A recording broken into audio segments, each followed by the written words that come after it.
이런 천연석 같은 경우는 온도나 추위나 더위나 이런 모든 거에 강해요.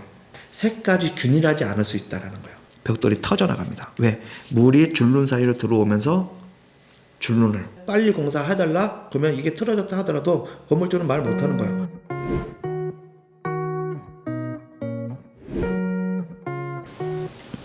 안녕하십니까, 건축사 선생 안홍준입니다. 오늘 드릴 말씀은 외장재별 특성에 대해서 말씀드리도록 하겠습니다. 우리가 이제 이런 건물을 갖다가 이제 설계를 갖다가 하면 옷을 입혀야 되는데, 외장재 같은 경우에는 자외선이라든지 온도라든지 열이라든지 이런 거에 되게 많이 노출이 되어져요. 외장 같은 경우에. 그러다 보니까 또 하나가 또 외장재가 또 건물에 뭐 창호가 되어질 수도 있고 뭐 몇 가지가 되어질 수 있어요. 그렇게 종류별로 부위별로 외장재를 갖다가 이제 잘 써야 되는데, 사실 외장재라고 하면은 딱 종류는 두 가지예요. 하나는 막힌 외장재냐 아니면 하나는 열린 외장재냐예요, 사실. 그래서 막힌 외장재는 뭐 돌, 벽돌, 금속재, 그 다음에 무슨 화학적인 거, 이제 이런 것들이 이제 막힌 외장재라면, 뚫린 외장재 같은 경우는 이제 창이라든지 이런 거에 들어가는 뭐 유리, 뭐 이제 이런 것들이겠죠. 그 다음에 그늘을 만드는 것 같은 경우는 이제 뭐 루버나 이런 것들이 되어질 수 있겠고, 그런 것처럼 이 건물에 어떤 외장재를 입히느냐, 이게 생각보다 엄청 중요합니다. 보통 외장재는 이제 천연 재료를 주로 많이 쓰세요.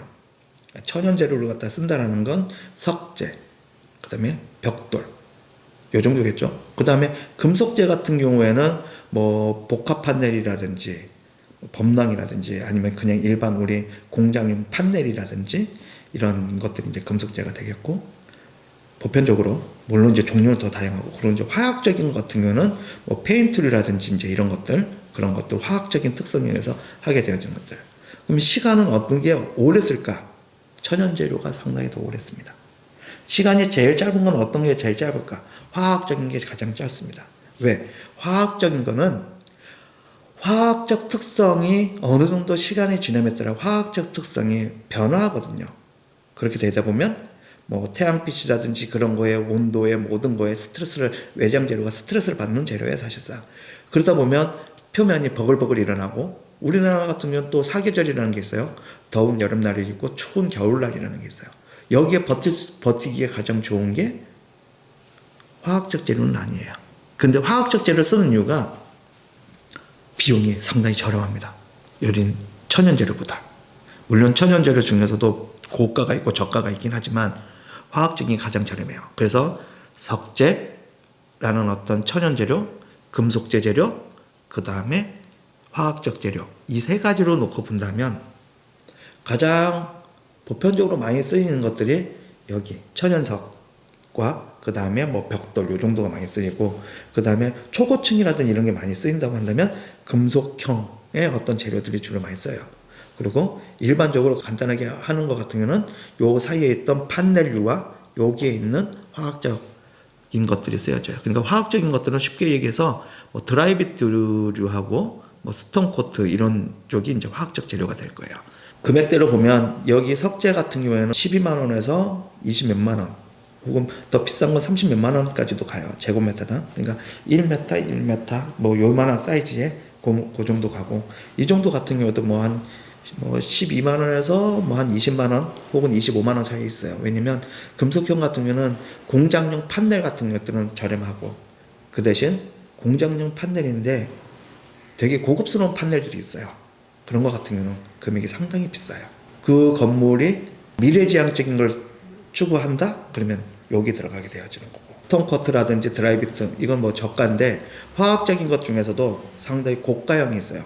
그러니까 거의 뭐 금형으로 떠서 건물에 외장을 갖다 붙이는 거, 이거 같은 경우는 제곱미터당 뭐 여기 같은 경우 뭐 제곱미터당 뭐 10만 원 내외 이하 요 정도라면, 물론 뭐 드라이비트가 뭐 3만 원짜리도 있고 5만 원짜리도 있고 어떤 거는 15만 원짜리도 있지만, 그보다 더 고가인 금형을 떠서 만드는 것 같은 거는 그러면 거의 제곱미터당 30에서 50만 원 정도 가요. 근데 여기서 나타나는 이런 자연적인 재료가 못 만드는 것들은 여기서 다 조절 가능하죠. 이렇게 옷처럼 이렇게 쭈글쭈글하면 이렇게 약간 이렇게 부드러운 선을 만드는 거, 곡선과 선을 만드는 거, 그거는 일반 재료에서는 거의 만들기 쉽지 않거든요. 엄청난 돈이 올라가요. 가공비, 인건비가 올라가다 보니까 금형재료로 해가지고 만들게 되어지죠.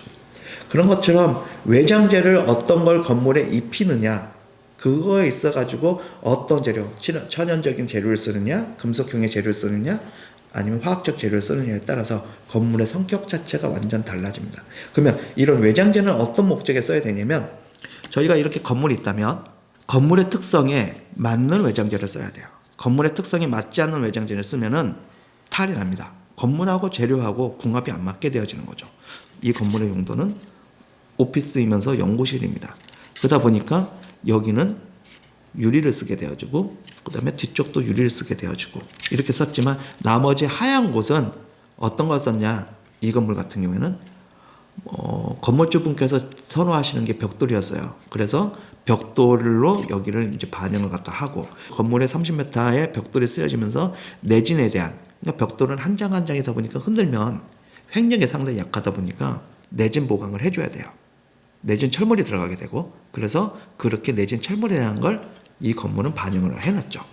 유리 같은 경우는 여기서 나타나는 내진의 문제보다 온도의 문제가 더 심각하게 되어져서 덥고 춥고 그런 특징을 갖게 되어지고, 어떤 외장 재료를 갖다 쓰느냐는 생각보다 중요합니다. 석재나 이런 천연석 같은 경우는 온도나 추위나 더위나 이런 모든 거에 강해요. 그렇지만 여기서 나타나는 재료들 중에서 가장 큰 단점은, 석재의 단점은 색깔이 균일하지 않을 수 있다는 거예요. 왜? 산이 이렇게 있으면, 돌산이 이렇게 있으면 돌산 밑에서 돌을 캤을 때 돌 색과 중간에서의 색과 맨 꼭대기에서 색이 다르고, 그러면 돌산이 이렇게 있으면 이 뒤쪽 있죠? 앞쪽과 뒤쪽이 높이가 똑같다 하더라도 색깔이 여기가 또 달라요. 그래서 색깔 자체가 여기서부터 여기까지 이루어진다 했을 경우에 천연석이기 때문에 색깔이 다 다를 수밖에 없습니다. 그러면 어떤 분들은 이제 색을 건물에 다 맞춰야 된다 생각하시는 분도 있죠. 그러면 뭐 건물이 이렇게 색깔이 다 균질하게 되어지는 거 원하는 사람이 있고, 그런데 고급 건물일수록 그렇게 균질함을 갖다 따르지만 또 다른 균질함은 패브릭에서 나타난 것처럼, 저희 옷 같은 거 보면 여기 이 옷 안에 흰색이 있고, 그 다음에 짙은 회색이 있고, 그 다음에 연한 회색, 이게 이 패브릭처럼 다양한 색깔들을 섞어서 보다 더 건물 외형에 쓰인 돌의 색깔을 다채롭게 쓸 수 있는 그런 접근도 가능합니다. 왜? 천연석이기 때문에 베리에이션을 주는 거예요. 이렇게 막 돌을 막 섞어요. 그러면 어떤 거는 약간 연노랑이 있고, 약간 옆에는 진노랑이 있고, 중간에 흰색이 있고, 그래서 막 패브릭처럼 막 섞어서 그게 섞인 게 다 되게 균질하게 섞였다 하면 그거는 되게 고급 건물에 주로 많이 쓰이죠. 그리고 석재가 가지고 있는 가장 큰 단점 중에 하나가, 석재와 이게 조인을 할 때 이 조인 부분에 코킹을 쏴주게 돼요. 코킹을 쏴주는 방법이 있고, 그 다음에 뭐 오픈 조인트를 하는 방법이 있고, 여러 가지가 있지만 고급 마감은 오픈 조인트입니다. 물에 젖으면 안 되는 곳이 있다면 코킹을 갖다 막아주는 게 좋고, 그 다음에 뭐 이제 두 번째로 천연 재료 중에서 뭐 거의 준 천연 재료는 아니고 약간 화학적으로 섞었지만은 벽돌 같은 경우에도 상당히 한 오랜 시간 동안 갈 수 있습니다. 근데 벽돌은 치명적인 단점이 통줄눈을 놓으면 안 된다는 거예요. 줄눈을 통으로, 그러니까 줄눈이, 우리가 벽돌 보면 벽돌의 줄눈이 이렇게 계속 이렇게 막힌 줄눈으로 되어 있거든요. 이렇게 계속 막혀 있어요. 계속 막혀 있는데 벽돌을 통으로 갖다 일자처럼 쭉쭉쭉 줄눈 격자처럼 이렇게 쭉쭉쭉 만든다? 이거 같은 경우는 위에 있는 하중을 제대로 못 받치다 보니까 그런 부분에서 크랙이 갈 수 있어요. 그리고 막힌 줄눈으로 갖다가 만들었다 하더라도 창호가 있다면 그 부분은 보강을 해줘야 되는 게 제일 중요합니다. 그래서 벽돌 같은 경우에는 그것도 있지만 벽돌의 또 치명적인 단점은 건물의 맨 밑부분 같은 경우에는 땅에 물하고 같이 물하고 붙잖아요. 여기 같은 경우는 뭔 문제가 생기냐면, 땅에 뭐가 오냐면 빗물이 쌓이고 겨울에 눈이 쌓이고, 그러면서 특히 겨울에 나타나는 게 이 벽돌 건물 맨 밑부분이 벽돌이 터져 나갑니다. 왜? 물이 줄눈 사이로 들어오면서 줄눈을 벌려요. 그러다 보니까 양쪽에서 벌리다 보니까 벽돌이 아무리 압축력이 강하다 하더라도 어느 일정량의 압축력이 강하지 이 성능을 넘어가는 거는 문제가 생기거든요. 그래서 벽돌을 밀었을 때 벽돌의 표면이 터져나가게 돼요. 그 사이로 또다시 물이 들어가고 또다시 그러다 보니까 벽돌의 치명적인 부분 맨 위와 맨 윗부분, 이 부분이 벽돌에 있어가지고 가장 치명적이게 되어지죠. 금속형 재료 같은 경우에는 치명적인 거는 뭐 얼마 전에 났던 화재, 금속이 있고 건물이 있으면 그 사이에 단열재, 이게 준불연 단열재가 아니었던 시절에는 불이 얘가 굴뚝 역할처럼 올라가게 되는 거예요. 그 사이를 금속과 콘크리트 골조 그 사이에 단열재, 얘가 굴뚝처럼 확 치고 올라가다 보니까 순식간에 몇 층에서 불이 나는 게 순식간에 30층 위에까지 굴뚝처럼 그냥 확 치고 올라갈 수 있는 거예요. 왜? 외부에 있는 다른 요소, 불을 저해하는 요소로부터 불 자체가 보호가 되다 보니까 굴뚝처럼 열이 올라가다 보니까 순식간에 열에 의해서 순식간에 불이 열을 따라서 올라가게 되는 거죠. 그러다 보니까 그 높은 30층 건물이 순식간에 불이 나게 되어지는 이유가 불에 잘 붙는 단열재를 쓰게 되어지는 거고, 그러다 보니까 그런 문제가 발생하게 되어지는 거예요. 금속재, 그 다음에 뭐 사이딩 패널 이런 것들이 다 그런 특징을 갖고 있고, 그 다음에 맨 마지막에 있는 뭐 화학적인 거 같은 경우도 건물의 외벽에 단열을 해줘야 되다 보니까 그 단열 바깥쪽에 메쉬를 치고 그 다음에 거기에 이제 페인트와 같은 걸 갖다가 바르게 되어지거나 뿌리게 되어지는데, 그러다 보니까 이 재료 같은 이 화학적인 재료는 이 층이 외부층이 되게 얇아요. 얇다 보니까 뭔 문제가 생기냐면 이 안에서 단열재가 숙성이 안 돼 있는 상태로 시공을 하게 되지만 뒤틀려요. 단열재가 막 꼬꾸라지고 그게 외벽에 나타나게 되어집니다.